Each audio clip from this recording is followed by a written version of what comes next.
중국이 충격에 빠졌습니다. 30년 동안 쌓아 올린 히토류 독점, 단 한 나라의 발표로 한순간에 흔들렸기 때문입니다. 전 세계는 지금까지 이렇게 믿어왔습니다. 히토류는 중국이 쥐고 있고 그걸 잃는 순간 산업도 군사력도 멈춘다고 말이죠. 그런데 문제는 이 판을 뒤집은 나라가 미국도 일본도 아니라는 겁니다. 히토류 없이 자석을 만드는 기술, 아무도 손대지 못할 거라던 심해에서의 히토류 발견까지 중국은 이 셋 중 어디부터 막아야 할지조차 판단하지 못하고 긴급회의를 열었습니다. 왜냐하면 이건 기술 문제가 아니라 시간 싸움이었기 때문입니다. 끝까지 보셔야 이 판이 어디까지 커질지 보입니다. 먼저 히토류가 뭔지부터 설명드려야 할 것 같네요. 히토류는 땅속에서 나오는 특별한 금속인데 네오디뮴, 프라세오디뮴, 디스프로슘 이런 어려운 이름들이죠. 하지만 사실 우리 일상 곳곳에 숨어 있어요. 여러분 스마트폰 안에 들어있는 작은 진동 모터, 그 안에 히토류가 들어갑니다. 전기 자동차가 달리려면 강력한 모터가 필요한데 그걸 만드는 핵심 재료가 바로 히토류죠. 문제는 이 히토류를 전 세계에서 중국이 거의 독점하고 있다는 겁니다. 정확히 말씀드리면 채굴은 다른 나라에서도 할 수 있어요. 미국에도 광산 있고 호주에도 있죠. 하지만 땅에서 캔 돌멩이를 실제로 쓸 수 있는 순수한 금속으로 만드는 과정, 이걸 정제라고 하는데 이 기술의 90%를 중국이 가지고 있습니다. 제가 이 일 시작한 게 1994년이었어요. 그때만 해도 히토류는 별로 중요하지 않았죠. 그냥 산업용 재료 중 하나였을 뿐이에요. 그런데 2000년대 들어서면서 상황이 완전히 바뀌었습니다. 스마트폰 나오고 전기차 나오고 풍력 발전기 보급되면서 히토류 수요가 폭발적으로 늘어났거든요. 그리고 중국은 이미 그 모든 걸 준비하고 있었던 거죠. 90년대부터 중국은 네이멍구 지역에 거대한 히토류 정제 공장을 지었어요. 바오터우라는 도시인데 거기가 세계 히토류 산업의 심장이 됐습니다. 다른 나라들이 환경 문제 때문에 망설이는 사이 중국은 과감하게 투자했어요. 20년 동안 기술 쌓고 설비 늘리면서 시장을 완전히 장악한 겁니다. 2010년 가을이었죠. 중국과 일본 사이에 센카쿠 열도라는 섬 때문에 분쟁이 생겼어요. 그때 중국 정부가 뭘 했는지 아십니까? 일본으로 가는 히토류 수출을 뚝 끊어버렸습니다. 공식적으로는 수출 금지라고 발표하지 않았어요. 그냥 세관 검사를 까다롭게 했죠. 서류 심사를 느리게 했고 그렇게 사실상 수출을 막아버린 겁니다. 단 한 달 만에 일본 전자제품 공장들이 비상사태에 들어갔어요. 소니 공장에서는 카메라 생산량을 절반으로 줄였습니다. 파나소닉은 에어컨 생산 라인 일부를 멈췄고 도요타는 하이브리드 자동차 생산 계획을 수정해야 했죠. 세계적인 기업들이 속수무책이었습니다. 그때 깨달았어요. 히토류가 단순한 산업재료가 아니라 무기라는 걸. 일본 사태 이후 미국 정부는 긴장하기 시작했죠. 우리도 중국 히토류에 얼마나 의존하고 있는지 조사에 들어갔어요. 결과는 충격적이었습니다. 미국이 수입하는 히토류의 80%가 중국산이었거든요. 군수산업, 전자산업, 에너지산업 할 것 없이 전부 중국에 묶여 있었던 거예요. 미중 무역전쟁이 최고조에 달했을 때였어요. 트럼프 대통령이 중국산 제품에 고율 관세를 매기자 중국이 보복카드를 꺼냈죠. 히토류 수출 제한을 검토한다고 공식 발표한 겁니다. 그날 밤 국방부 지하 3층 회의실에 전국에서 전문가들이 모였어요. 에너지부 장관, 국방부 차관, 상무부 고위 관료, 그리고 로키드 마틴, 보잉, 제너럴 일렉트릭 같은 주요 기업 대표들까지 전부 긴급 소집됐죠. 새벽 2시까지 회의가 이어졌습니다. 회의실 대형 스크린에 띄워진 첫 번째 슬라이드. 저는 그 숫자를 평생 잊을 수가 없어요. 미국 히토류 연간 소비량 약 2만 톤. 자체 생산량 거의 제로. 수입 의존도 100%에 가까움. 그중 중국산 비중 80%. 간단히 계산하면 우리가 쓰는 히토류의 64% 이상이 중국에서 오고 있었던 겁니다. 국방부 조달본부장이 군사부문 보고를 시작했어요. 그의 목소리는 평소보다 낮았죠. F-35 스텔스 전투기 한 대를 만들려면 네오디뮴이라는 히토류가 417kg 필요합니다. 왜 이렇게 많이 들어가냐고요? 레이더 시스템, 통신 장비, 유도 미사일, 엔진 센서, 조종석 디스플레이. 이 모든 곳에 히토류가 들어가거든요. 버지니아급 핵잠수함 한 척에는 4,000kg 이상이 들어간다고 했어요. 잠수함 소나 시스템이 특히 많이 쓴답니다. 바닷속에서 적함을 탐지하는 첨단 센서들, 그게 전부 히토류로 만들어지는 거죠. 패트리어트 미사일의 정밀 유도 시스템, 이지스함의 페이즈드 어레이, 레이더, 아파치 헬기의 야간 투시경, 에이브람스 전차의 레이저 조준경. 이 모든 무기체계가 히토류 없이는 작동하지 않습니다. 그는 잠시 말을 멈췄다가 이렇게 덧붙였어요. 만약 중국이 내일 당장 히토류 수출을 중단한다면 우리는 3개월 안에 신규 무기 생산을 멈춰야 합니다. 비축 물량이 바닥나면 그걸로 끝이에요. 회의실이 조용해졌습니다. 누구도 말이 없었죠. 상무부 차관이 민간 부문 보고를 이었어요. 민간은 더 심각했습니다. 애플 아이폰 공장은 전 세계에 흩어져 있지만 부품 공급망은 중국을 거쳐요. 아이폰 하나에 들어가는 진동 모터, 스피커, 카메라 렌즈 구동 장치. 이 모든 게 히토류 자석을 쓰죠. 애플은 연간 2억 대 이상 아이폰을 만드니까 필요한 히토류 양이 어마어마한 겁니다. 테슬라 전기차 한 대에는 약 1kg의 네오디뮴이 들어가요. 모터를 돌리는 자석을 만드는 데 쓰죠. 테슬라뿐 아니라 GM, 포드, 모든 전기차 회사가 마찬가지예요. 미국 정부가 2030년까지 전기차 1,000만 대 보급을 목표로 하고 있는데 그러려면 히토류가 1만 톤 이상 필요합니다. 풍력 발전기는 더 많이 써요. 대형 풍력 발전기 한 기당 약 600kg의 네오디뮴이 필요하거든요. 미국은 청정에너지로 전환하겠다고 발표했잖아요. 앞으로 10년간 풍력 발전기를 수천 기 세울 계획인데 필요한 히토류를 어디서 구할 겁니까? 그가 마지막으로 화면에 띄운 슬라이드에는 단 한 문장만 적혀 있었어요. 중국이 히토류를 무기화하면 미국 경제가 멈춥니다. 그날 밤 회의 결론은 명확했습니다. 대체 공급망을 구축하라. 무슨 수를 써서라도 중국 의존도를 낮춰라. 그래서 저희 태스크포스가 만들어졌죠. 에너지부와 국방부가 함께 움직이는 특별팀이었어요. 예산은 50억 달러가 배정됐고, 그리고 제가 그 팀의 책임자가 됐습니다. 그때부터 전 세계를 뒤지기 시작했죠. 첫 번째로 간 곳은 호주였어요. 웨스턴 오스트레일리아주에 있는 마운트 웰드 광산, 거기는 중국 다음으로 히토류 매장량이 많은 곳이거든요. 광산을 운영하는 라이나스라는 회사 사장을 만났습니다. 긍정적이었어요. 연간 생산량을 2배로 늘릴 수 있다고 했죠. 하지만 문제가 있었어요. 호주는 채굴만 해요. 캐넨 광석을 정제할 시설이 없었던 겁니다. 환경 규제 때문에 호주 내에서는 정제 공장을 지을 수가 없었거든요. 결국 캐넨 히토류를 말레이시아로 보내서 거기서 정제했는데 말레이시아 공장도 규모가 작아서 중국 공장과는 비교가 안 됐어요. 미국 캘리포니아 마운틴 패스 광산도 다시 열었습니다. 이곳은 한때 세계 최대 히토류 광산이었어요. 90년대까지 미국 히토류 수요 대부분을 여기서 충당했죠. 그런데 2000년대 초에 문을 닫았습니다. 왜냐고요? 중국산이 너무 싸서 경쟁이 안 됐거든요. 중국은 환경 비용을 무시하고 가격을 낮췄고 미국 광산은 견딜 수가 없었던 거예요.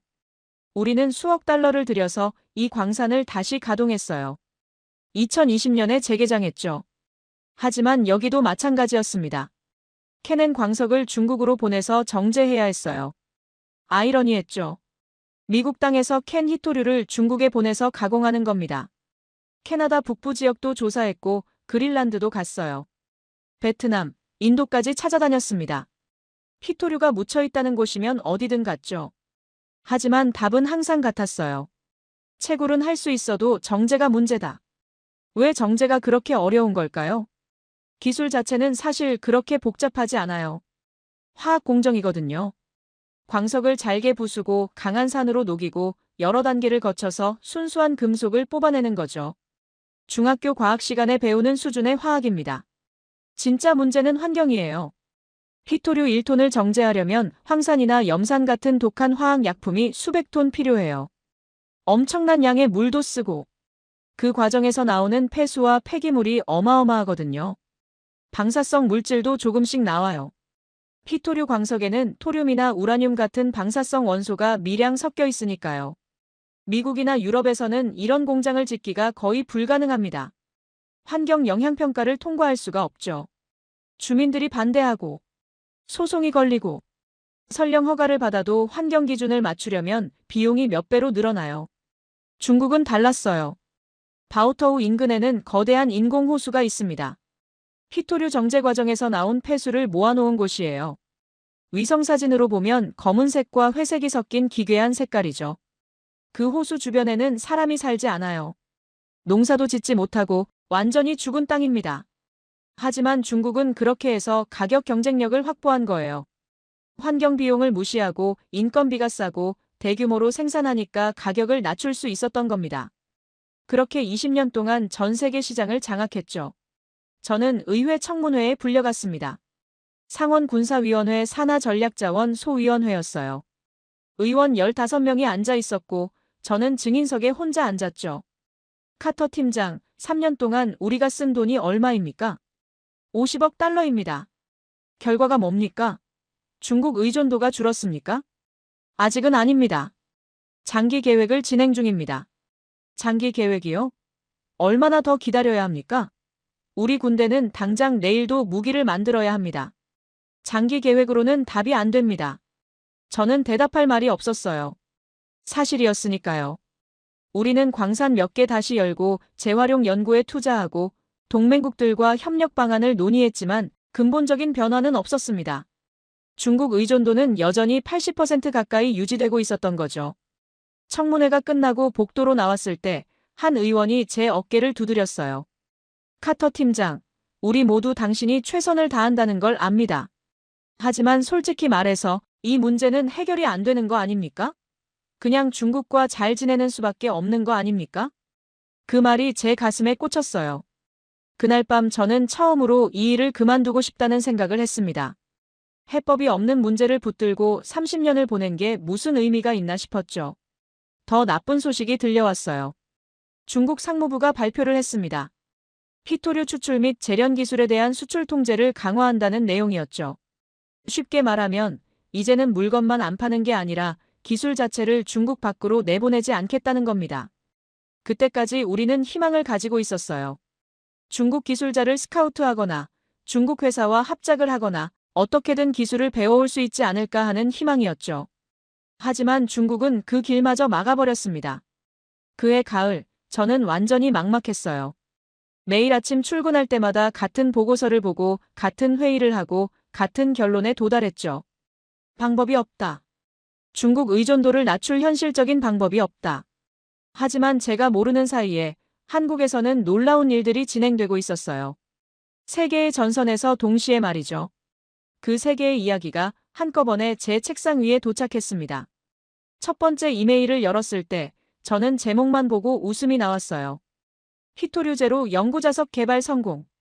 또 시작이구나 싶었죠. 지난 10년간 비슷한 발표를 수도 없이 봤거든요. 일본에서도 발표했고 독일에서도 발표했고 심지어 미국 대학 연구소들도 몇 번이나 발표했어요. 하지만 실제로 공장에서 만들어진 건 하나도 없었습니다. 실험실에서는 성공해도 대량 생산은 못하는 거죠. 그래도 일단 보고서를 읽어봤어요. 발신자는 한국재료연구원 박사였습니다.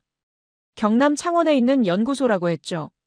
저는 이 사람 이름을 들어본 적이 없었어요. 옆 사무실에 있는 재료공학 전공 직원을 불렀습니다. 이 사람 아세요? 그 직원이 눈이 휘둥그레졌어요. 당연히 알죠. 나노 소재 분야에서는 세계적으로 유명한 분인데요. 팀장님 모르셨어요? 저는 당황했죠. 세계적으로 유명한 과학자를 제가 모르고 있었다는 게 믿기지 않았어요. 직원이 컴퓨터로 자료를 찾아서 보여줬습니다. 박사는 2003년부터 마키스 후즈후라는 세계 3대 인명사전에 매년 이름이 올라있는 사람이었어요. 논문도 수백 편 발표했고 특허도 수십 개 가지고 있었죠. 나노 금속 분야에서는 선구자급 인물이었습니다. 제가 왜 이 사람을 몰랐을까요? 이유는 간단했어요. 박사는 히토류 자석을 연구하지 않았던 겁니다. 그는 다른 길을 가고 있었죠. 히토류 없이 자석을 만드는 방법을 연구했어요.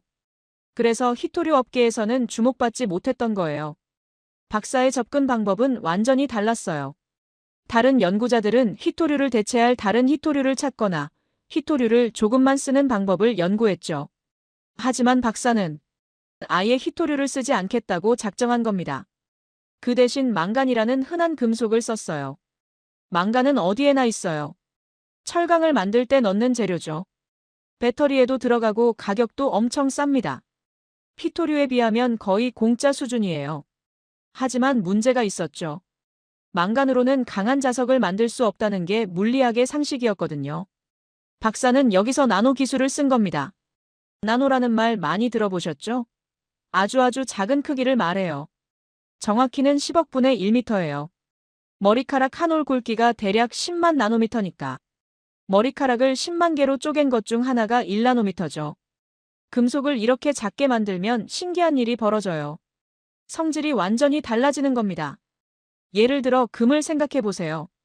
덩어리 금은 반짝반짝 노란색이잖아요. 그런데 금을 나노 크기로 만들면 빨간색이 됩니다. 왜 그럴까요? 빛을 반사하는 방식이 바뀌기 때문이에요. 자석도 마찬가지예요. 똑같은 망간이라도 나노 크기로 만들면 자석의 성질이 훨씬 강해지죠. 문제는 어떻게 나노 크기로 만드느냐였는데 박사는 플라즈마라는 걸 썼습니다. 플라즈마가 뭔지 아십니까? 물질의 네 번째 상태라고 해요. 고체, 액체, 기체는 아시죠? 그 다음이 플라즈마예요. 엄청나게 뜨거운 기체라고 생각하시면 됩니다. 태양 표면이 플라즈마 상태죠. 온도가 수만 도에 달해요. 박사는 플라즈마를 만드는 특별한 장치를 개발했어요. 망간과 다른 금속들을 섞어서 이 플라즈마 속에 집어넣습니다. 엄청난 고온에서 금속이 증발하는 거죠. 기체가 되는 겁니다. 그 기체를 빠르게 식히면 아주 작은 입자로 변해요. 그게 바로 나노분말입니다. 여기서 핵심은 산소를 완전히 없애는 거예요. 산소가 조금이라도 남아있으면 금속이 산화됩니다. 녹이 쓰는 것처럼 성질이 망가지는 거죠. 그래서 최 박사는 진공 상태에서 작업해요. 산소를 100만 분의 1 수준까지 빼냅니다.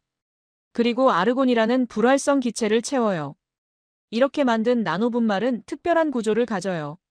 정방정 구조라고 하는데 원자들이 정사각형으로 배열된 형태죠. 이 구조가 자석의 힘을 강하게 만드는 겁니다. 보고서에는 전자현미경 사진도 첨부돼 있었어요. 40만 배 확대한 사진이었죠. 나노분말 내부 구조가 선명하게 보였습니다. 정말로 정방정 구조가 거의 100% 형성돼 있었어요. 저는 우리 팀 재료공학자에게 물어봤습니다. 이게 가능한 겁니까? 정방정 구조를 100%로 만드는 게 가능합니까? 이론적으로는 가능하지만 실제로 해낸 사람은 없었어요. 세계 최초입니다. 나노 분말을 만드는 것만으로는 끝이 아니에요. 이 분말을 눌러서 단단한 덩어리로 만들어야 하거든요. 그게 실제 자석이 되는 거죠. 박사는 여기서도 특별한 방법을 썼습니다. 도자기를 굽듯이 고온에서 구워낸 거예요. 800도 정도 되는 가마에 넣고 몇 시간 동안 가열하죠. 그러면 나노 분말 입자들이 서로 붙으면서 단단한 덩어리가 됩니다. 신기한 건요, 이 과정에서 나노 구조가 그대로 유지된다는 거예요.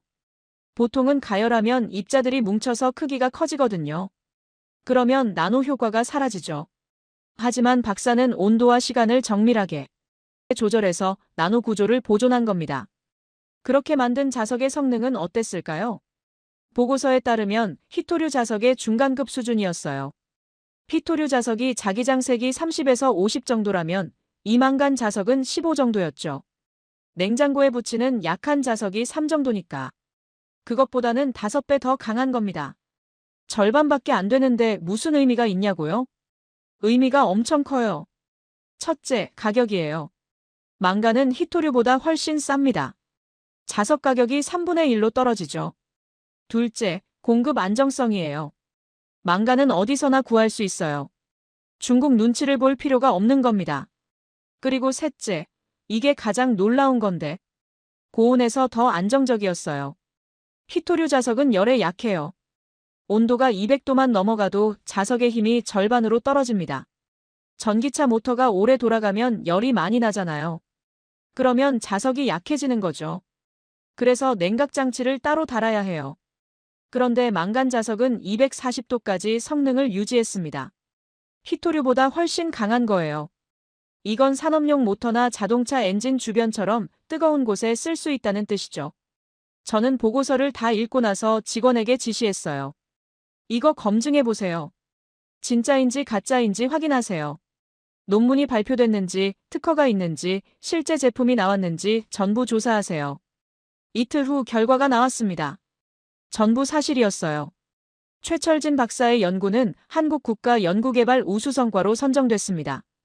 정부가 공식 인증한 거죠. 논문도 저명한 학술지에 게재됐어요. 재료과학 분야에서 권위 있는 저널이었습니다. 특허도 한국과 미국에 출원돼 있었고요. 가장 중요한 건 실제로 모터를 만들어서 돌려봤다는 거예요. 실험실 수준이 아니라 산업용 모터였습니다. 망간 자석을 넣은 모터가 제대로 작동했어요. 효율도 괜찮았고, 히토류 모터보다 조금 떨어지지만 실용적으로 쓸만한 수준이었죠. 저는 깜짝 놀랐습니다. 이건 단순한 연구 성과가 아니었어요.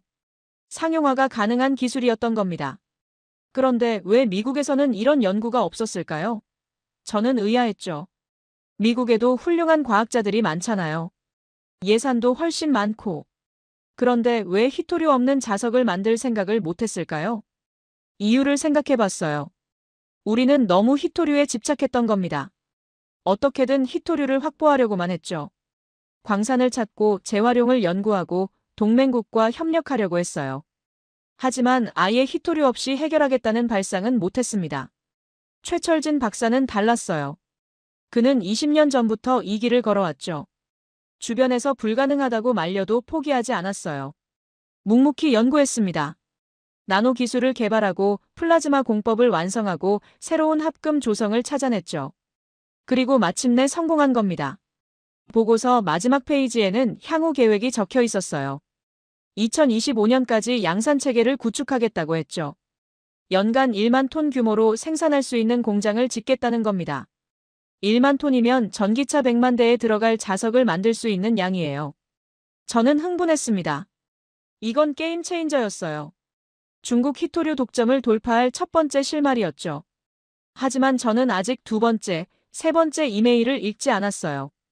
그 내용을 알았다면 저는 아마 의자에서 벌떡 일어섰을 겁니다.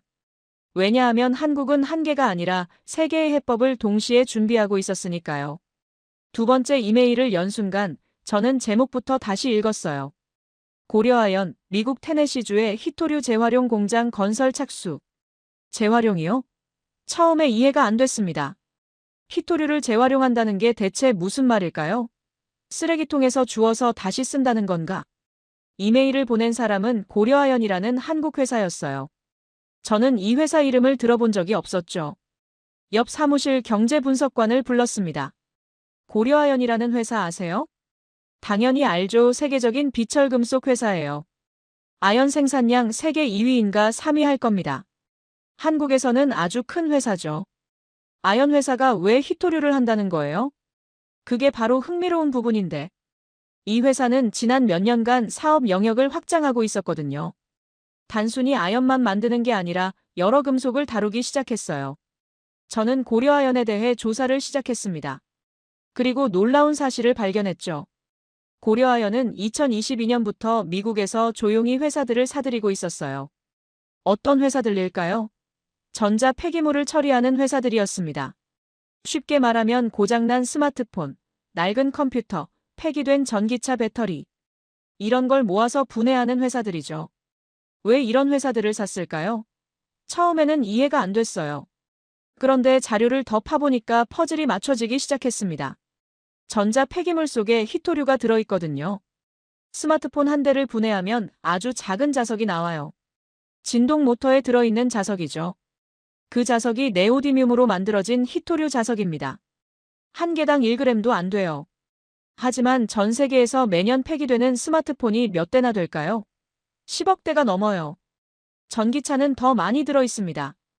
전기차 모터 하나당 약 1kg의 네오디뮴이 들어가거든요. 미국에서만 매년 수만 대의 전기차가 폐기돼요. 사고가 나거나 너무 오래돼서 못 쓰게 된 차들이죠. 그 차들을 분해하면 수십 톤의 히토류를 얻을 수 있어요. 풍력 발전기도 마찬가지예요. 대형 풍력 발전기는 수명이 약 20년입니다. 구형 발전기들이 지금 교체 시기에 들어가고 있죠. 한 기당 600kg의 네오디뮴이 들어있어요. 문제는 이걸 어떻게 다시 꺼내느냐였습니다. 자석을 그냥 녹이면 안 돼요.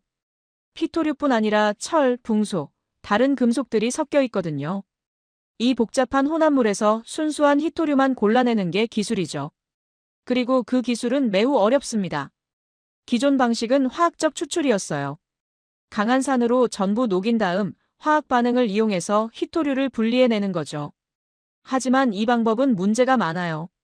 엄청난 양의 화학약품이 필요하고 유독 폐기물이 나오고 비용도 많이 듭니다. 고려아연은 다른 방법을 찾았어요. 이메일에 첨부된 자료를 보니까 고려아연이 미국의 알타 리소스라는 회사와 파트너십을 맺었다고 했습니다. 알타 리소스. 저는 이 회사도 처음 들어봤죠. 우리 팀 생명공학 전공 직원에게 물어봤어요. 알타 리소스라는 회사 아세요? 아, 그 회사요. 바이오 채굴 기술로 유명한 스타트업이에요. 바이오 채굴이 뭡니까? 미생물이나 단백질을 이용해서 금속을 추출하는 기술이죠. 화학약품 대신 생물학적 방법을 쓰는 거예요. 저는 놀랐습니다. 미생물로 금속을 뽑아낸다고요? 그게 가능한 일입니까? 직원이 설명을 시작했어요. 알고 보니 이건 자연에서 이미 일어나고 있는 일이었습니다. 어떤 미생물들은 금속을 먹고 살아요. 특정 박테리아는 구리를 좋아하죠. 다른 박테리아는 철을 좋아하고, 이런 미생물들을 광산에 뿌려서 금속을 추출하는 기술이 이미 칠레 구리 광산 같은 데서 쓰이고 있거든요. 알타 리소스는 여기서 한 걸음 더 나갔습니다. 미생물 전체를 쓰는 게 아니라 미생물이 만드는 특수한 단백질만 뽑아서 쓴 거예요. 이 단백질은 특정 금속에만 달라붙는 성질이 있어요. 마치 자석처럼 말이죠. 복잡한 혼합물에 이 단백질을 넣으면 어떻게 될까요? 단백질이 히토류에만 달라붙습니다. 그러면 히토류를 쉽게 분리할 수 있죠. 화학약품을 쓰지 않아도 되고 환경오염도 없어요. 제가 놀란 건 이 기술의 정밀도였어요. 히토류는 17가지 원소가 있어요. 네오디뮴, 프라세오디뮴, 디스프로슘, 터뷴. 다 비슷비슷하게 생겼죠. 화학적 성질도 거의 같고. 그래서 이걸 하나하나 분리하는 게 엄청 어려워요. 중국이 정제 기술을 독점한 이유가 바로 이겁니다. 그런데 알타 리소스의 단백질 기술은 이 17가지를 각각 구분할 수 있었어요. 네오디뮴만 골라내는 단백질, 디스프로슘만 골라내는 단백질. 이런 식으로 맞춤형 단백질을 만들 수 있었던 겁니다. 고려아연은 바로 이 기술을 확보한 거죠. 자료를 더 읽어보니까 계획이 구체적이었어요. 테네시주에 공장을 짓겠다는 건데. 왜 테네시주일까요? 거기에 고려아연이 이미 가지고 있는 땅이 있었습니다. 고려아연은 테네시주에 페달포인트라는 자회사를 두고 있었어요. 원래는 다른 금속을 다루는 회사였는데 그 회사 부지 일부를 히토류 재활용 공장으로 쓰겠다는 계획이었죠. 땅도 이미 있고 기본 인프라도 갖춰져 있으니 빨리 시작할 수 있었던 겁니다. 생산 계획도 명확했어요. 2027년 상업 가동 목표, 그러니까 지금부터 1년 후죠. 첫 단계로 연간 100톤 규모로 시작하겠다고 했습니다. 100톤이면 얼마나 되는 걸까요? 전기차로 따지면 10만 대 분량이에요. 풍력 발전기로는 약 160기 분량이고 미국 전체 히토류 수요의 약 0.5%죠. 적은 것 같지만 의미가 큽니다. 왜냐하면 이건 시작일 뿐이고 규모를 계속 늘릴 계획이었으니까요. 생산 품목도 구체적이었습니다. 네오디뮴, 프라세오디뮴, 디스프로슘, 터뷴. 이 네 가지였어요. 왜 하필 이 네 가지일까요? 이것들이 가장 중요하고 가장 비싼 히토류이기 때문이에요. 네오디뮴은 자석의 기본이죠. 프라세오디뮴은 네오디뮴과 섞어서 성능을 높여요. 디스프로슘은 고온에서 자석이 약해지는 걸 막아주고 터뷴도 비슷한 역할을 합니다. 이 네 가지만 있으면 최고급 연구자석을 만들 수 있어요. 저는 계산기를 두드려 봤습니다. 현재 네오디뮴 가격이 킬로그램당 약 $100예요. 연간 100톤을 생산한다면 매출이 $10,000죠. 이건 순수한 네오디뮴 가격이고 실제로는 산화물 형태로 팔기 때문에 가격이 더 붙어요. 프라세오디뮴, 디스프로슘, 터뷴은 더 비싸고 전부 합치면 연간 수천만 달러 규모의 사업입니다. 하지만 돈보다 중요한 게 있었어요. 전략적 가치였죠. 미국 입장에서 생각해보세요. 지금까지는 중국에서 사오는 수밖에 없었어요. 중국이 팔지 않으면 우리는 손을 못 쓰죠. 그런데 이제 미국 땅에서 생산이 시작되는 겁니다. 중국 눈치를 볼 필요가 없어지는 거예요. 더구나 원료가 폐기물이에요. 미국에서 나오는 전자 쓰레기를 재활용하는 거죠. 광산을 팔 필요도 없고 환경을 파괴할 필요도 없어요. 이미 쓰레기로 버려진 것들을 다시 살리는 겁니다. 완벽한 순환 경제죠. 저는 고려아연이 얼마나 치밀하게 준비했는지 보고 놀랐어요. 2022년부터 미국 전자 폐기물 회사들을 인수했잖아요. 왜 이렇게 일찍 시작했을까요? 원료 확보 때문이에요. 재활용 공장을 지어도 원료가 없으면 소용없죠. 고려아연은 미리 원료 공급망을 구축해 놓은 겁니다. 페달포인트라는 자회사도 마찬가지예요. 테네시주에 이미 금속 처리 시설이 있었잖아요. 전기, 물, 도로, 인력 다 준비돼 있었던 거죠. 새로 땅을 사고 인프라를 깔 필요가 없었어요. 시간과 돈을 엄청나게 아낀 겁니다. 알타 리소스와의 파트너십도 절묘했어요. 고려아연은 금속 처리 노하우가 있죠. 70년 넘게 비철 금속을 다뤄온 회사니까요. 알타 리소스는 최신 바이오 기술이 있고 둘이 합치니까 시너지가 난 겁니다. 자료를 읽다가 한 문장이 눈에 들어왔어요.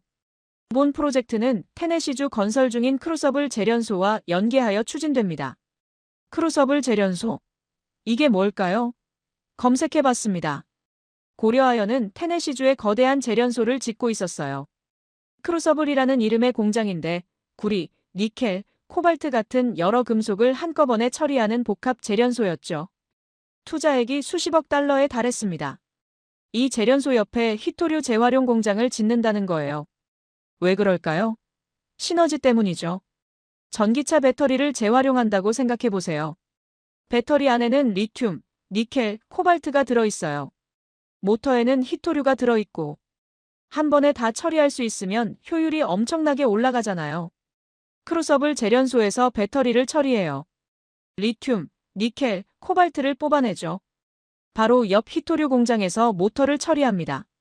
네오디뮴, 디스프로슘을 뽑아내고 전기차 한 대를 완벽하게 재활용하는 겁니다. 저는 감탄했어요. 이건 단순히 공장 하나 짓는 게 아니었죠. 완전한 밸류체인을 구축하는 거였습니다. 폐기물 수거부터 금속 추출, 정제, 판매까지 전 과정을 고려아연이 컨트롤하는 거예요. 이메일 마지막 부분에는 고려아연 회장의 말이 인용돼 있었어요. 이번 협력은 한미 핵심 광물 공급망의 중추 역할을 수행하겠다는 전략의 연장선입니다. 히토류 분야에서도 중요한 이정표가 될 것입니다. 한미 핵심 광물 공급망의 중추. 이 표현이 제 머리에 꽂혔습니다. 고려아연은 단순히 돈을 벌려는 게 아니었어요. 미국과 한국의 전략적 파트너십을 만들려는 거죠. 미국은 안정적인 히토류 공급을 확보하고 한국 기업은 미국 시장에서 사업 기반을 다지고 윈윈이에요. 더 중요한 건 중국을 압박할 수 있다는 거였죠. 지금까지 중국은 가격을 마음대로 조절할 수 있었어요. 경쟁자가 없었으니까요. 그런데 미국의 재활용 공장이 생기면 상황이 달라져요. 중국이 가격을 너무 올리면 재활용이 경쟁력을 갖게 되죠. 중국이 수출을 막으면 미국은 재활용으로 버틸 수 있고 알타 리소스 최고 경영자의 말도 인용돼 있었습니다. 이번 파트너십은 미국이 자국 내 히토류 공급망을 실질적으로 구축하는 첫 사례가 될 것입니다. 첫 사례 이 단어가 중요해요. 첫 번째라는 건 앞으로 더 많이 생길 수 있다는 뜻이거든요. 고려아연이 성공하면 다른 회사들도 따라할 거예요. 재활용 산업이 커질 겁니다. 저는 직원들에게 지시했어요. 이 프로젝트 진행 상황을 계속 모니터링하세요. 건설 일정, 기술 검증, 인허가 절차 전부 추적하세요. 며칠 후 보고가 올라왔습니다. 놀라운 사실이 더 있었어요. 고려아연은 이미 테네시주 정부와 협의를 마쳤다고 했어요. 주 정부가 세제 혜택을 주기로 했죠. 일자리를 만들고 첨단 산업을 유치한다는 명분이었어요. 연방 정부도 관심을 보이고 있었습니다. 인플레이션 감축법에 따른 지원금을 검토 중이었죠. 건설 일정도 구체적이었어요. 2025년 착공, 2026년 시운전, 2027년 본격 가동. 딱 3년 계획이었습니다. 빠듯하지만 불가능하지 않은 일정이었죠. 기술 검증은 이미 끝났어요. 알타 리소스의 단백질 기술은 실험실 수준을 넘어섰습니다. 파일럿 플랜트를 돌려봤고 실제로 고순도 히토류 추출에 성공했죠. 순도가 99.9%였어요. 중국산과 똑같은 수준이었습니다. 인력 계획도 세워져 있었어요. 초기에 직원 200명을 고용하고 생산량이 늘어나면 500명까지 늘릴 계획이었죠. 테네시주 입장에서는 좋은 일자리가 생기는 겁니다. 저는 보고서를 덮으면서 생각했어요. 한국은 두 개의 해법을 준비하고 있었던 거죠. 하나는 망간 자석, 히토류 없이 자석을 만드는 방법이에요. 다른 하나는 고려아연의 재활용, 폐기물에서 히토류를 뽑아내는 방법이고, 두 개만으로도 충분히 놀라웠어요. 중국 독점을 돌파할 실질적인 방법들이었으니까요. 그런데 제 책상 위에는 아직 세 번째 이메일이 남아 있었습니다. 저는 그 이메일을 열면서 이렇게 생각했죠. 이것도 비슷한 내용이겠지. 또 다른 기술 개발 이야기겠지. 하지만 세 번째 이메일은 차원이 달랐어요. 한국은 망간 자석으로 단기 대응을 준비하고 재활용으로 중기 대응을 준비했죠. 그리고 세 번째는 장기 대응이었습니다. 아예 히토류를 직접 캐내겠다는 계획이었어요. 그것도 지구에서 가장 가기 힘든 곳에서 말이죠. 세 번째 이메일을 열었을 때 저는 한참 동안 화면을 멍하니 쳐다봤어요. 한국지질자원연구원 서태평양 심해 탐사 성공. 마리아나 해구 인근 수심 5,800m에서 8,000m 지점에서 고농도 히토류 발견. 수심 5,800m요? 제가 잘못 읽은 건가 싶어서 다시 봤습니다. 아니었어요. 5,800m에서 8,000m 사이였죠. 이게 얼마나 깊은 곳인지 감이 안 오실 거예요. 에베레스트 산 높이가 8,848m잖아요. 거의 그만큼 깊은 바다 밑입니다. 햇빛이 전혀 들어가지 않아요. 수압이 어마어마하고 1제곱센티미터당 800kg이 넘는 압력이에요. 사람이 맨몸으로 가면 순식간에 으깨져 버리죠. 그런 곳에서 히토류를 찾았다고요? 발견 장소가 구체적으로 나와 있었어요. 괌 동쪽 마리아나 해구 인근 서태평양 공해였습니다. 공해라는 게 중요해요. 어느 나라 것도 아닌 바다죠. 탐사를 한 배 이름도 나와 있었어요. 탐해 3호. 한국이 가진 물리탐사 연구선이라고 했습니다. 2023년 7월에 출항했다고 했죠. 왜 이제야 발표하는 걸까요? 이 의문은 나중에 풀렸습니다. 한국은 조용히 일을 진행하고 확실한 결과가 나온 후에야 발표했던 거예요. 탐사 방법도 설명돼 있었어요. 피스톤 코어링이라는 기술을 썼다고 하더라고요. 저는 이 용어를 처음 들어봤죠. 우리 팀 지질학자에게 물어봤습니다. 피스톤 코어링이 뭡니까? 바다 밑 퇴적물을 뽑아내는 방법이에요. 긴 파이프를 바다 밑에 꽂아서 흙을 통째로 빼내는 거죠. 마치 빵에 구멍을 뚫듯이요. 수심 8,000m에서 그게 가능합니까? 쉽지 않죠. 파이프가 엄청 길어야 하고 배가 정확한 위치를 유지해야 하고 시료가 올라오는 동안 변형되지 않게 해야 해요. 고난이도 기술입니다. 한국이 그 기술을 가지고 있었다는 얘기죠. 보고서에 따르면 한국 연구팀은 3곳을 선정했대요. 그리고 3곳 모두에서 시료 채취에 성공했습니다. 이 문장을 읽는 순간 제 등골이 오싹했어요. 3곳 모두에서요? 바다 밑 탐사는 도박이거든요. 성공률이 매우 낮아요. 보통 10군데를 시도하면 한두 군데에서 의미 있는 결과가 나올까 말까 하죠. 왜 그럴까요? 바다 밑은 보이지 않아요. 지도가 없죠. 어디에 뭐가 있는지 정확히 알 수 없어요. 위성으로 볼 수도 없습니다. 바닷물이 모든 걸 가리거든요. 음파 탐사를 해도 한계가 있어요. 바다 밑 지형은 알 수 있지만 그 속에 어떤 광물이 있는지는 직접 파봐야 하죠. 그래서 심해 탐사는 대부분 실패해요. 수십억 원을 들여서 배를 띄우고 장비를 내리고 시료를 채취하는데 아무것도 안 나오는 경우가 대부분입니다. 그런데 한국은 3곳을 골라서 3곳 전부 성공했어요. 이건 운이 아닙니다. 어디를 파야 할지 정확히 아는 기술이 있다는 뜻이죠. 보고서에 그 비결이 나와 있었어요. 방대한 해저지층 자료를 정밀 분석하여 히토류가 집중될 수 있는 지역을 사전에 특정했습니다. 해저지층 자료를 분석했다고요? 어떻게요? 우리 팀 해양지질 전문가를 불러서 물어봤습니다. 이게 가능한 겁니까? 바다 밑 지층을 분석해서 히토류가 어디 있는지 미리 알 수 있습니까? 이론적으로는 가능해요. 히토류는 특정한 지질 환경에서 농축되거든요. 화산 활동이 있었던 지역, 해저, 온천이 있는 곳, 특정 광물이 퇴적된 지역. 이런 조건들을 분석하면 가능성이 높은 지역을 추릴 수 있죠. 하지만 실제로 하려면 엄청난 데이터가 필요하겠죠? 그렇죠.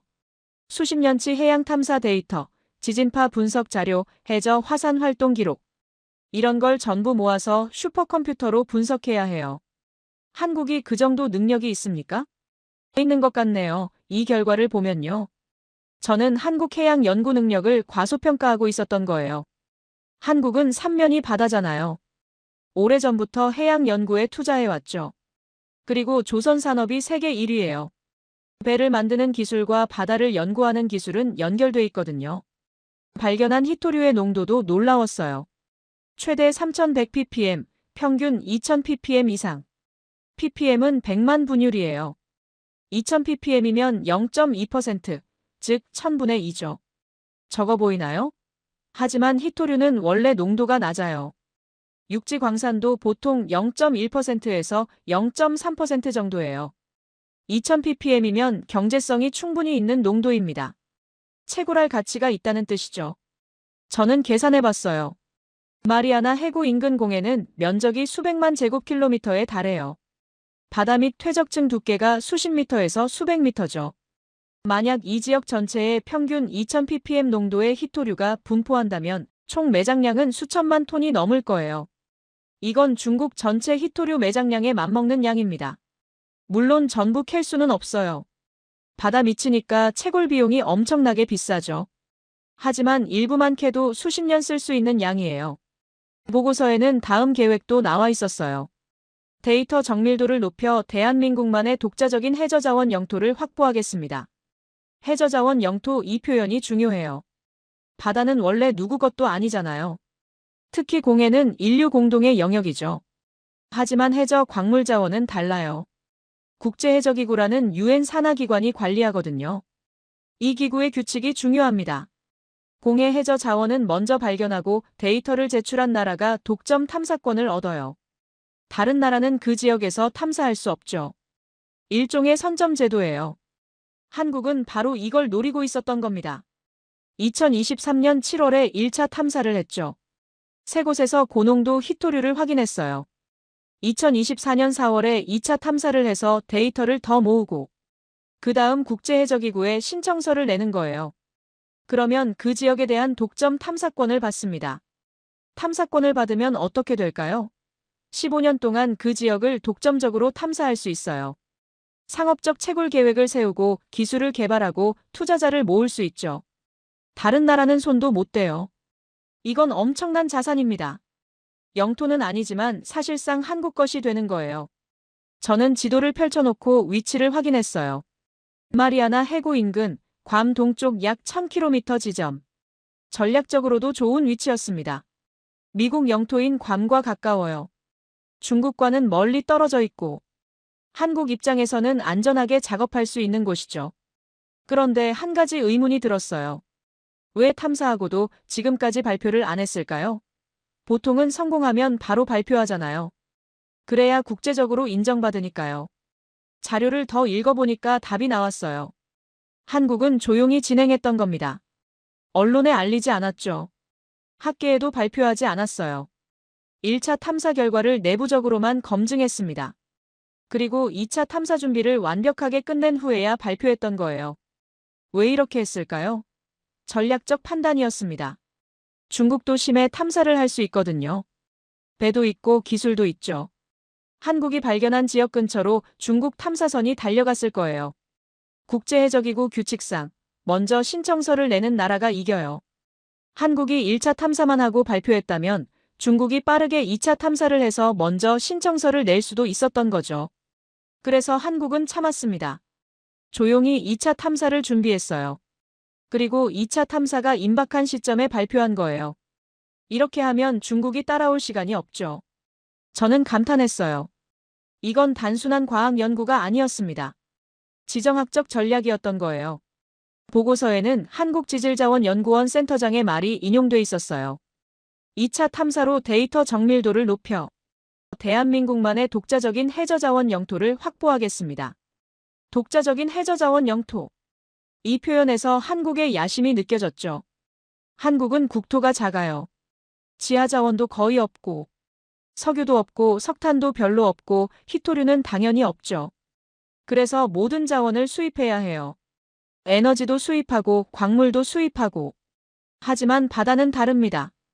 한국은 삼면이 바다잖아요. 배타적 경제 수역도 넓고, 그리고 공해에서도 활동할 수 있어요. 바다 밑에 자원이 있다면 그건 새로운 기회죠. 심해 채굴은 아직 상용화되지 않았어요. 기술적으로 어렵고 비용도 많이 들죠. 하지만 불가능한 건 아니에요. 이미 망간 단계를 캐는 기술은 개발됐거든요. 히토류 퇴적물도 비슷한 방법으로 캘 수 있어요. 한국은 10년 후, 20년 후를 보고 있었던 겁니다. 지금 탐사권을 확보해두면 나중에 기술이 발전했을 때 바로 채굴을 시작할 수 있죠. 중국 의존도를 완전히 끊을 수 있고. 저는 세 개의 이메일을 펼쳐놓고 비교해봤어요. 첫 번째, 박사의 망간 자석. 단기 해법이에요. 지금 당장 히토류 없이도 자석을 만들 수 있죠. 성능은 히토류의 절반이지만 가격이 싸고 공급이 안정적이에요. 두 번째, 고려아연의 재활용. 중기 해법입니다. 3년 후면 미국에서 히토류를 생산할 수 있어요. 폐기물을 재활용하니까 환경도 지키고 중국 의존도도 낮추고. 세 번째, 심해 히토류. 장기 해법이죠. 10년 후, 20년 후를 대비한 전략이에요. 한국만의 독자적인 히토류 공급원을 확보하는 거예요. 세계가 완벽하게 맞물렸습니다. 삼위일체 전략이었어요.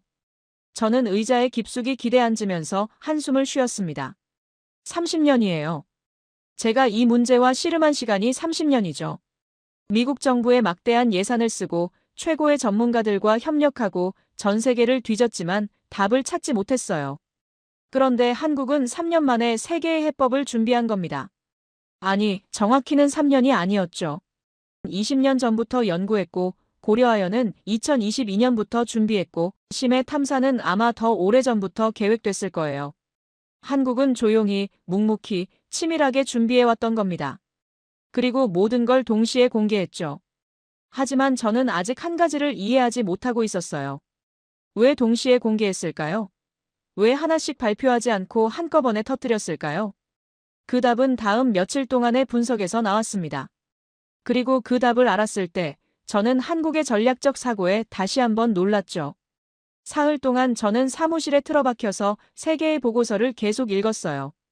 첫 번째 날은 각각을 따로따로 분석했죠. 박사의 망간 자석, 고려아연의 재활용 공장, 심해 히토류 탐사.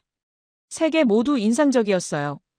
하지만 그냥 인상적인 수준이었죠. 둘째 날, 저는 이 세 가지를 연결해서 보기 시작했습니다. 그때부터 뭔가 보이기 시작했어요. 셋째 날 아침, 저는 화이트보드 앞에 섰어요. 세 개의 원을 그렸죠. 각 원 안에 세 가지 프로젝트를 적었습니다. 그리고 원들 사이에 선을 그으며 연결점을 찾기 시작했어요. 그때 깨달았습니다. 이건 우연이 아니었어요. 한국은 3중 방어선을 구축하고 있었던 거예요. 그것도 각 방어선이 서로 다른 시간대를 커버하도록 설계된 완벽한 전략이었죠. 제1선은 대체 기술이었습니다. 망간 자석, 이건 지금 당장 쓸 수 있는 해법이에요. 히토류가 없어도 되죠. 성능은 히토류 자석의 중간급 정도지만 그래도 충분한 용도가 많아요. 생각해보세요. 가전제품용 모터는 최고 성능이 필요하지 않거든요. 세탁기, 청소기, 선풍기. 이런 제품들은 적당한 성능이면 되죠. 산업용 펌프나 컨베이어 벨트 모터도 마찬가지예요.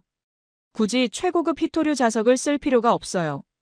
전 세계 자석 시장을 나눠보면 최고급 성능이 필요한 분야는 약 30%입니다. 전기차, 로봇, 첨단 무기. 이런 것들이죠. 나머지 70%는 중저급 성능으로 충분해요.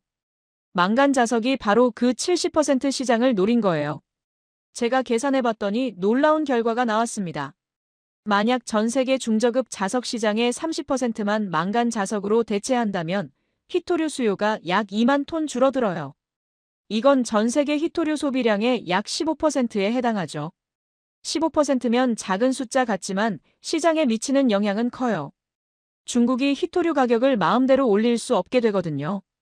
왜냐하면 가격이 너무 오르면 사람들이 망간 자석으로 갈아타니까요. 중국은 가격 통제력을 잃는 거예요. 더 중요한 건 심리적 효과예요. 히토류가 필수 불가결한 게 아니라는 걸 증명하는 거죠. 대체제가 있다는 걸 보여주는 겁니다. 이것만으로도 중국의 협상력이 약해져요. 2025년까지 양산체계 구축, 연간 1만 톤 생산 목표. 1만 톤이면 자석으로 따지면 상당한 양이죠. 전기차 100만 대 분량은 아니지만 가전제품과 산업용 모터에는 충분해요. 가격 경쟁력도 있었어요. 망간은 히토류보다 훨씬 쌉니다. 자석 생산 원가가 히토류 자석의 3분의 1 수준이에요. 설령 성능이 절반이라도 가격 대비 성능은 더 좋죠. 고온 안정성도 장점이었습니다. 240도까지 견뎌요. 자동차 엔진 주변이나 산업용 고온 환경에서는 오히려 히토류 자석보다 유리하죠. 제1선 방어, 대체 기술 체크. 제2선은 재활용이었습니다. 고려아연의 미국 공장, 이건 중기 해법이에요. 2027년 가동 시작, 그러니까 지금부터 1년 후죠. 그때부터 미국 땅에서 히토류가 생산돼요. 연간 100톤 생산 목표. 이게 얼마나 되는지 다시 계산해봤어요. 미국의 연간 히토류 소비량이 약 2만 톤이에요. 100톤이면 0.5%, 그러니까 절반 퍼센트죠. 작아 보이나요? 하지만 이건 시작일 뿐이에요. 1단계가 100톤이고 2단계가 성공하면 확장할 계획이었거든요. 2030년까지 500톤 목표, 그러면 미국 소비량의 2.5%를 커버하죠. 더 중요한 건 이게 완전히 새로운 공급원이라는 거예요. 지금까지 히토류는 광산에서 캤잖아요. 땅을 파고 광석을 캐고 정제하고 환경 파괴가 심하고 새로운 광산을 여는데 10년 이상 걸려요. 재활용은 달라요. 원료가 이미 있어요. 폐스마트폰, 폐전기차, 폐풍력 발전기. 이런 것들이 매년 쌓이거든요. 미국에서만 매년 수백만 대의 전자기기가 버려져요. 그 안에 히토류가 잠들어 있죠. 고려아연은 이미 원료 공급망을 확보했습니다. 2022년부터 전자 폐기물 처리 회사들을 인수했거든요. 미국 전역에서 폐기물을 모을 수 있는 네트워크가 갖춰진 거예요. 알타리소스의 단백질 기술도 검증됐어요. 실험실을 넘어서 파일럿 플랜트까지 돌렸죠. 99.9% 순도로 히토류를 추출했어요. 중국산과 동일한 품질이에요. 그리고 입지도 완벽했습니다. 테네시주 크루서블 제련소 옆에 지어요.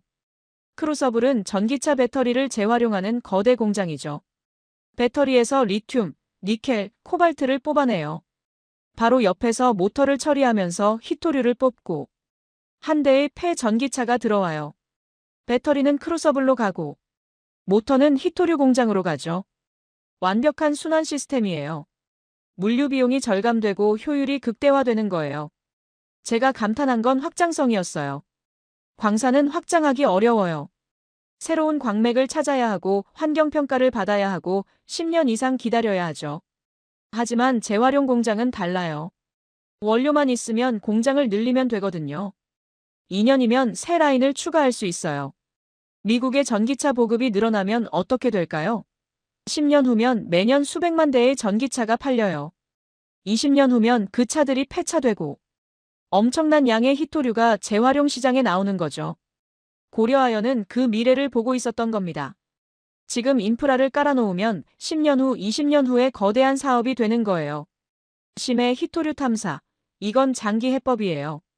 당장 쓸 수는 없죠.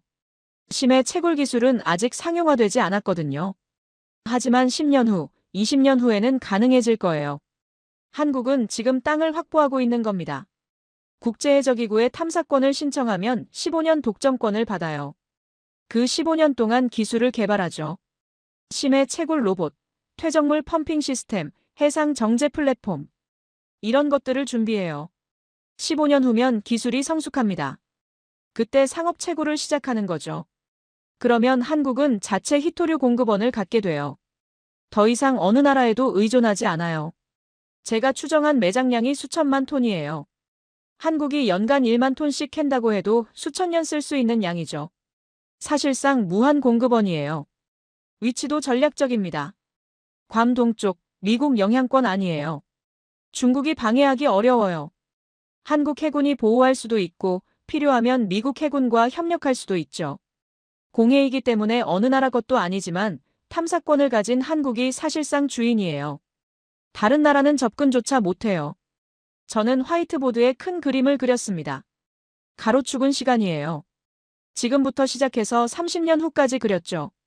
세로축은 중국 의존도예요. 100%에서 0%까지 그렸어요. 현재 상황을 점으로 찍었습니다. 미국의 중국 히토류 의존도 80%, 80점의 점을 찍었어요.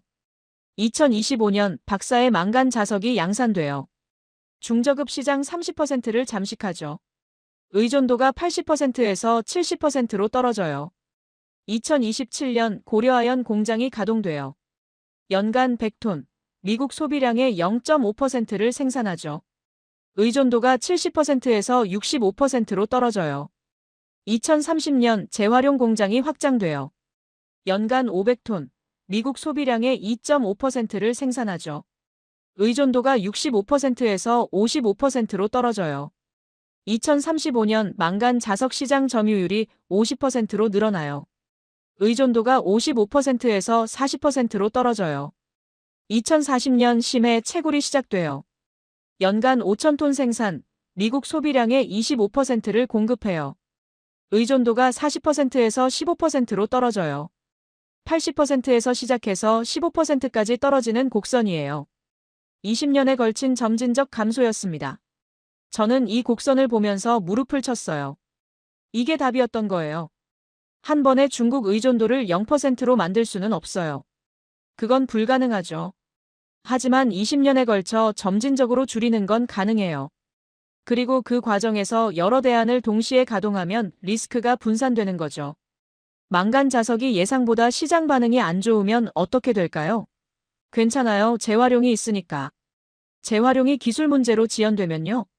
괜찮아요. 망간 자석과 심해 채굴이 있으니까. 세 개가 서로를 백업합니다. 하나가 실패해도 나머지 둘이 있어요.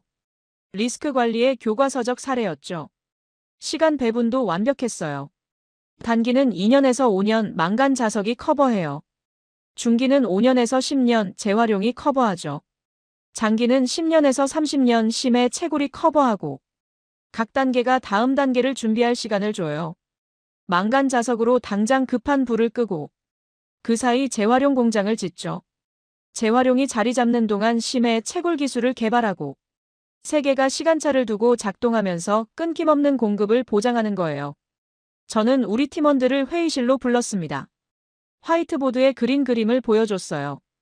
여러분, 이걸 보세요. 한국이 뭘 하고 있는지 이제 알겠습니까? 팀원들이 그림을 보면서 고개를 끄덕였어요. 3중 방어선이네요. 맞습니다. 그런데 단순한 방어선이 아니에요. 각각이 서로 다른 시간대를 커버하도록 설계된 완벽한 시스템이죠. 한 팀원이 물었습니다. 팀장님, 그런데 왜 한국이 이걸 우리한테 알려줍니까? 조용히 하면 되잖아요. 좋은 질문이에요. 저도 그게 궁금했죠. 며칠 더 생각해봤어요. 그리고 답을 찾았습니다. 망간 자석은 한국 기술이지만 시장은 전 세계잖아요. 특히 미국 시장이 중요해요. 미국 기업들이 망간 자석을 채택해야 성공하는 거죠. 재활용은 더 명확해요. 공장이 미국 땅에 있어요. 미국 정부의 지원이 필요하죠. 세제 혜택, 환경 인허가 이런 것들을 받으려면 미국과 협력해야 해요. 심해 채굴도 마찬가지예요. 괌 근처 바다죠. 미국 해군이 작전하는 해역이에요. 미국의 묵인이나 지원이 있으면 훨씬 안전해요. 한국은 전략적 파트너가 필요했던 겁니다. 그 파트너가 바로 미국이고 그래서 한국은 정보를 공개한 거예요. 우리 팀한테 이메일을 보냈죠. 보세요. 우리가 이런 걸 준비하고 있어요. 이건 여러분한테도 도움이 될 거예요. 함께 협력합시다. 메시지가 명확했어요. 한국은 이렇게 말하고 있었던 거죠. 우리는 중국 히토류 독점을 깨는 세 가지 방법을 가지고 있어요. 우리 혼자서는 한계가 있죠. 미국이 함께하면 성공할 수 있어요. 미국도 이득이고 윈윈이에요. 저는 고개를 끄덕였습니다. 영리했어요. 기술을 숨기지 않고 공개함으로써 파트너를 끌어들이는 전략이었죠. 투명성을 무기로 쓴 거예요. 그런데 한 가지가 더 남아 있었어요. 왜 세 개를 동시에 발표했을까요? 하나씩 발표해도 됐을 텐데 왜 한꺼번에 터뜨렸을까요? 이 의문은 다음 주에 풀렸습니다. 중국의 반응을 보고 나서야 저는 한국의 진짜 의도를 알게 됐죠. 한국이 3가지 프로젝트를 발표하고 일주일이 지났어요. 중국 정부는 공식 논평을 내놓지 않았어요. 외교부 대변인 정례 브리핑에서 기자가 질문했지만 관련 상황을 주시하고 있다는 원론적인 답변만 나왔죠. 하지만 수면 아래에서는 다른 일들이 벌어지고 있었어요. 우리 중앙정보국 베이징 지부에서 보고가 올라왔습니다. 중국 공산당 중앙위원회 산하자원안보위원회가 긴급회의를 소집했다고 하더라고요. 상무위원급이 참석했다고 해요. 이건 최고 수준의 회의죠. 회의 내용은 당연히 공개되지 않았어요. 하지만 정보원들을 통해 일부 내용이 흘러나왔죠. 중국은 당황하고 있었습니다. 한국이 망간 자석을 개발했다는 것 자체는 놀랍지 않았대요. 중국도 비슷한 연구를 하고 있었거든요. 하지만 한국이 이미 양산 단계까지 갔다는 게 충격이었던 거죠. 재활용 공장은 더 큰 충격이었어요. 중국은 재활용 기술을 경시했거든요. 경제성이 없다고 판단했죠. 광산에서 캐는 게 더 싸다고 생각했어요. 그런데 한국이 미국과 손잡고 2027년 가동을 목표로 공장을 짓고 있다는 소식은 예상 밖이었던 거예요. 심해 탐사는 완전히 레이더 밖이었습니다. 중국도 심해 탐사를 해요. 하지만 주로 망간 단계를 노렸죠. 히토류 퇴적물은 연구 단계였어요. 한국이 이미 실제 탐사를 하고 고농도 시료를 확보했다는 건 전혀 몰랐던 거예요. 더 당황스러운 건 이 모든 게 동시에 터졌다는 거였죠. 중국 입장에서 생각해보세요. 망간 자석만 나왔다면 대응할 수 있었을 거예요. 중국도 비슷한 기술을 개발해서 가격 경쟁을 하면 되니까. 재활용만 나왔다면 역시 대응 가능하죠. 중국도 재활용 기술에 투자하면 되고. 하지만 3개가 동시에 나오니까 어디에 대응해야 할지 모르는 거예요. 망간 자석에 대응하려면 연구 개발비를 쏟아부어야 해요. 재활용에 대응하려면 해외 공장을 지어야 하고. 심해 탐사에 대응하려면 탐사선을 보내야 하죠. 3곳에 동시에 자원을 투입하기 어려운 거예요. 더구나 각각이 다른 시간대에 작동하잖아요. 망간 자석은 2년 후, 재활용은 3년 후, 심해 채굴은 15년 후예요. 중국은 단기, 중기, 장기를 동시에 대응해야 하는 거죠. 저희 정보 분석가가 보고서를 올렸어요. 중국은 전략적 딜레마에 빠졌습니다. 3가지에 동시 대응하기 어렵죠. 우선순위를 정해야 하는데 어디에 집중할지 결정하지 못하고 있어요. 바로 이거예요. 제가 찾던 답이었죠. 한국이 왜 3개를 동시에 발표했는지 이제 알겠더라고요. 하나씩 발표했다면 중국이 각계격파할 수 있었을 거예요. 망간 자석이 나오면 중국이 집중해서 대응하죠. 가격을 낮추거나 비슷한 기술을 개발하거나 정치적 압력을 넣어요. 한국의 시도를 무력화시키는 거예요. 그 다음 재활용이 나오면 또 집중 대응하고. 그렇게 하나하나 막을 수 있었겠죠. 하지만 3개를 동시에 터뜨리니까 중국이 갈팡질팡하는 거예요. 자원이 분산되고 집중력이 떨어지고 효과적인 대응을 못하는 거죠. 이건 군사 전략에서 나오는 개념이에요. 다방면 공격, 적의 방어선을 여러 곳에서 동시에 압박하면 적은 병력을 분산할 수밖에 없거든요. 어느 한 곳이 뚫리는 거예요. 한국은 경제전쟁에서 이 전략을 쓴 겁니다. 더 영리한 건 타이밍이었어요. 한국은 2023년 7월에 심해 탐사를 했잖아요.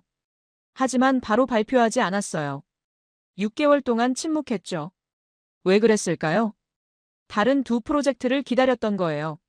망간 자석은 2023년 말에 국가 우수 성과로 선정됐어요. 고려아연의 재활용 공장은 2024년 1월에 파트너십이 확정됐고 심해 탐사는 2023년 7월에 완료됐죠. 3개의 타이밍이 비슷하게 맞춰진 거예요. 우연일까요? 아니죠. 계획된 거예요. 다른 2 프로젝트가 준비될 때까지 기다렸죠. 그리고 3개가 모두 준비되자 2024년 1월에 동시 발표한 겁니다. 이렇게 하면 최대 효과를 낼 수 있었어요. 언론의 주목도가 극대화되죠. 하나씩 나오면 각각 이틀 정도 뉴스에 나오다 잊혀요. 하지만 3개가 동시에 나오면 일주일 내내 톱뉴스예요. 전 세계가 주목하는 거죠. 투자자들의 관심도 끌어요. 단편적인 프로젝트가 아니라 종합 전략이라는 걸 보여주니까 투자할 가치가 있다고 판단하죠. 돈이 모이는 거예요. 정치적 지지도 얻습니다. 한국 정부 입장에서는 엄청난 업적이잖아요. 중국 의존도를 낮추는 국가 전략을 성공적으로 추진하고 있다는 걸 보여주는 거예요. 국민들이 자랑스러워하고 정치적 자산이 되죠. 그리고 가장 중요한 건 중국을 압박하는 거였어요. 중국은 이제 히토류를 무기화하기 어려워요. 왜냐하면 대안이 생겼으니까. 중국이 수출을 중단하면 어떻게 될까요? 한국의 세 가지 프로젝트가 더 빨리 진행돼요. 수요가 몰리니까요. 중국이 가격을 올리면 어떻게 될까요? 망간 자석과 재활용이 경쟁력을 갖죠. 시장 점유율을 뺏기는 거예요. 중국이 가격을 내리면 어떻게 될까요? 중국 히토류 산업의 수익성이 떨어져요. 투자가 줄어들고 장기적으로 중국도 손해죠. 중국은 진퇴양난에 빠진 거예요. 우리 정보 분석팀이 중국 언론을 모니터링했어요. 중국 관영 매체들은 처음 이틀 동안 한국 발표를 언급조차 하지 않았대요. 완전히 무시했죠. 아마 어떻게 대응할지 고민했던 것 같아요. 사흘째 되는 날 글로벌 타임스라는 관영 영자지에 사설이 하나 나왔어요. 한국의 소위 히토류 돌파는 과장됐다. 망간 자석은 성능이 히토류의 절반에 불과하다. 재활용은 경제성이 없다. 심해 채굴은 최소 20년 후에나 가능하다. 중국의 히토류 산업은 여전히 세계 최강이다. 전형적인 폄하 전략이었죠. 하지만 논조가 방어적이었어요. 자신감이 없어 보였어요. 그 다음 주 중국 상무부가 발표를 했습니다. 중국은 히토류 산업 고도화에 매진한다. 차세대 영구자석 기술에 500억 위안을 투자한다. 재활용 기술도 강화한다. 이건 사실상 한국을 따라가겠다는 선언이었어요. 중국도 위기감을 느꼈다는 증거였죠. 더 흥미로운 건 일본의 반응이었습니다. 일본 경제산업성이 긴급 보고서를 냈어요. 한국의 히토류 전략을 분석하는 내용이었죠. 결론은 명확했습니다. 일본도 유사한 전략을 추진해야 한다. 한국과 협력 방안을 모색해야 한다. 일본은 2010년 센카쿠 사태 때 중국한테 당한 기억이 있잖아요. 히토류 수출 중단으로 큰 타격을 받았죠. 그래서 한국의 움직임에 민감하게 반응한 거예요. 일본 정부는 한국 정부에 접촉했어요. 비공식 채널을 통해서요. 망간 자석 기술 협력을 타진했죠. 재활용 공장 합작 투자를 제안했고 한국은 환영했습니다. 파트너가 많을수록 좋으니까. 중국을 압박하는 연합전선이 강화되는 거죠. 유럽연합도 움직였어요. 유럽연합 집행위원회가 성명을 냈습니다. 히토류를 포함한 핵심 광물의 공급망 다변화를 추진한다. 한국을 중요한 파트너로 고려한다. 독일, 프랑스 기업들이 고려아연에 연락했대요. 유럽에도 비슷한 재활용 공장을 지을 수 있는지 문의했죠. 한국의 세 가지 프로젝트는 도미노 효과를 일으킨 거예요. 미국, 일본, 유럽이 모두 중국 히토류 의존도를 낮추려고 움직이기 시작했어요. 한국이 방법을 제시했고 다른 나라들이 따라오는 거죠. 중국 입장에서는 악몽이에요. 한 나라가 아니라 여러 나라가 동시에 탈중국을 추진하잖아요. 시장이 빠르게 축소되는 거예요. 저는 이 모든 상황을 보면서 감탄했습니다. 한국은 단순히 기술을 개발한 게 아니었어요. 지정학적 판을 짠 거죠. 세 가지 프로젝트를 동시 발표함으로써 전 세계의 주목을 받았어요. 중국을 압박하고 동맹국들을 끌어들이고 산업 생태계를 재편한 거예요. 그리고 가장 영리한 건 조용히 준비했다는 거였죠. 한 박사는 20년 동안 묵묵히 연구했어요. 주변에서 불가능하다고 해도 포기하지 않았죠. 언론에 나서지도 않았어요. 그냥 자기 일을 한 거예요. 고려아연은 2022년부터 미국 회사들을 인수했어요. 조용히 했죠. 큰 발표도 없었고. 차근차근 원료 공급망을 구축했어요. 심해 탐사는 2023년 7월에 했지만 6개월간 발표를 안 했죠. 조용히 2차 탐사를 준비했어요. 왜 이렇게 조용히 했을까요? 중국을 자극하지 않기 위해서였어요. 만약 프로젝트마다 크게 발표했다면 중국이 각각에 대응했을 거예요. 2010년에 발표했다면 중국이 바로 대응 기술을 개발했겠죠. 고려아연이 2022년에 발표했다면 중국이 정치적 압력을 넣었을 거고, 조용히 준비하고 확실한 결과가 나온 후에 모든 걸 동시에 공개하는 전략. 이게 한국 특유의 방식이었던 거예요. 저는 한국 문화를 연구한 적이 있어요. 한국 속담 중에 이런 게 있거든요. 낱말은 새가 듣고 반말은 쥐가 듣는다. 조심하라는 뜻이죠. 또 이런 것도 있어요. 백지장도 맞들면 낫다. 협력하면 쉽다는 뜻이에요. 한국은 이 두 가지를 실천한 거예요. 조용히 준비하고 때가 되면 협력자들과 함께 공개했죠. 그 결과가 지금 우리 눈앞에 펼쳐지고 있었습니다. 중국은 당황하고 미국은 환영하고 일본과 유럽은 동참하고 히토류 시장의 판이 재편되고 있었어요. 하지만 아직 끝이 아니었죠. 또 다른 변화가 시작될 거예요. 그리고 그때 중국이 어떻게 반응할지, 세계 시장이 어떻게 움직일지. 대한민국은 히토류 전쟁에서 게임 체인저예요. 작은 나라지만 큰 그림을 그렸죠. 자원이 없지만 기술과 전략으로 돌파했어요. 중국이 30년 동안 쌓아올린 히토류 독점, 한국이 3년 만에 균열을 냈습니다. 이건 단순한 기술이나 자원의 문제가 아니었어요. 전략적 사고, 장기적 계획, 그리고 완벽한 실행의 승리였습니다. 이것이 대한민국이 세계에 보여준 히토류 혁명의 전모였습니다. 여러분은 어떻게 보셨나요? 1번, 한국 정말 자랑스럽다. 2번, 중국 반응이 궁금하다. 댓글로 여러분의 생각을 들려주세요. 이 영상이 더 많은 분들께 닿을 수 있도록 공유 부탁드립니다.